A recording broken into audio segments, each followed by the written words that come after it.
취임 12일 만에 첫 순방길에 오른 이재명 대통령이 G7 정상회의가 열리는 캐나다에 도착했습니다.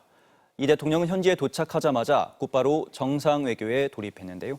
정치부 김정우 기자와 함께 좀 더 자세한 이야기 나눠보겠습니다. 김 기자, 어서 오십시오. 네, 지금 현지 시간으로는 오후 3시 반쯤 된 것 같은데 본격적인 순방 일정이 좀 진행되고 있겠네요. 네, 그렇습니다. 이제 이재명 대통령은 우리 시각으로 새벽 3시 반쯤에 주요 7개국 정상회의가 열리는 캐나다 엘버타주에 도착을 했습니다. 캐나다 캘거리 공항에 이 대통령 부부가 도착한 영상이 저희 들어와 있는데요. 함께 보면서 설명드리겠습니다. 이제 이 대통령이 공항에 도착한 현지 시간이 낮 12시 반쯤입니다. 그러니까 날이 굉장히 밝죠.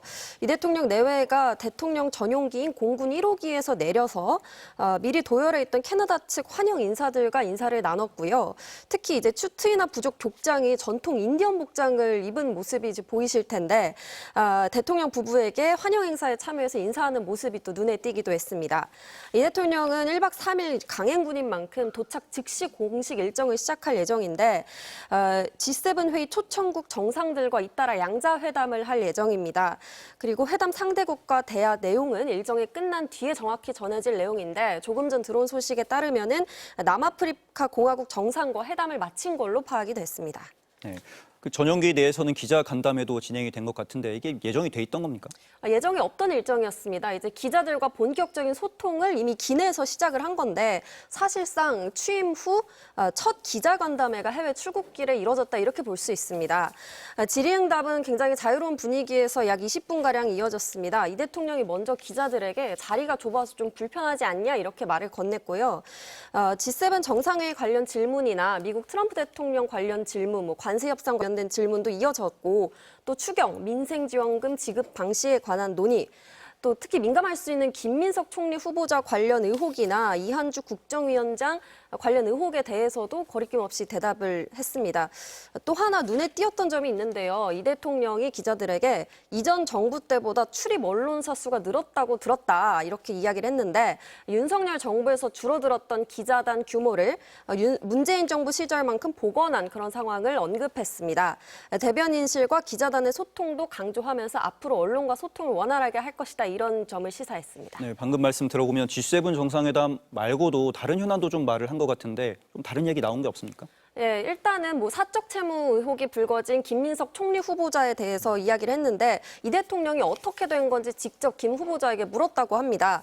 김 후보자가 충분히 설명할 수 있는 의혹에 불과하다 이렇게 대답을 했다 하는데 그래서 이제 청문회 과정에서 의혹을 다 설명할 수 있을 걸로 생각한다고 말했습니다. 또 추경의 핵심이 민생지원금인데 이게 전 국민에게 지급을 할 건지 아니면 선별적으로 지급할 건지 여부에 대해서도 이야기를 했는데요. 만약에 소비를 진작하는 차원이라 면 전 국민이 받는 것이 맞고 소득을 지원하는 차원이면 저소득층에게 지원하는 것이 맞다고 했는데 둘 다 중요한 부분이라면서 섞어서 하는 게 어떻겠냐 그렇게 생각하고 있다고 말했습니다. 그러니까 사실상 혼합형 대책으로 결정될 가능성을 내비친 겁니다. 취임 후 첫 국정 지지율에 대한 이야기도 있었습니다. 58%를 넘긴 지지율을 두고 성남시장과 경기도지사 때를 돌이켜보면 지지율이 언제나 공직을 시작할 때보다 마무리할 때 더 높았다면서 정권 초반인 지금보다 퇴임할 때 지지율이 더 높아졌으면 하는 기대를 갖고 있다 이렇게 말했습니다.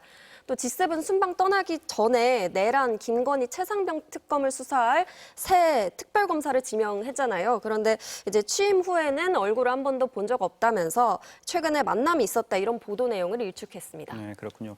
이제 남은 일정들은 어떤 것들이 있습니까? 일단 첫날 저녁에는 김혜경 여사와 함께 G7 주최국인 캐나다가 주재하는 이제 공식 환영 만찬에 참석할 예정입니다. 그리고 이틀차 오전부터는 G7 국가와 또 초청국까지 포함한 G7 확대 정상회의에 참석하는데요. 에너지 안보를 주제로 회의가 열리는데 이 대통령은 에너지 공급망 다변화와 인공지능 에너지 연계와 관련해 두 차례 연설을 할 예정입니다. 또 트럼프 미국 대통령, 이시바 시게루 일본 총리 등 주요국 정상과의 만남도 예상해 볼 수 있습니다. 1박 3일간의 이런 빡빡한 G7 관련 일정은 모두 마친 뒤에 18일 늦은 오후에 귀국합니다. 네, 김 기자 잘 들었습니다.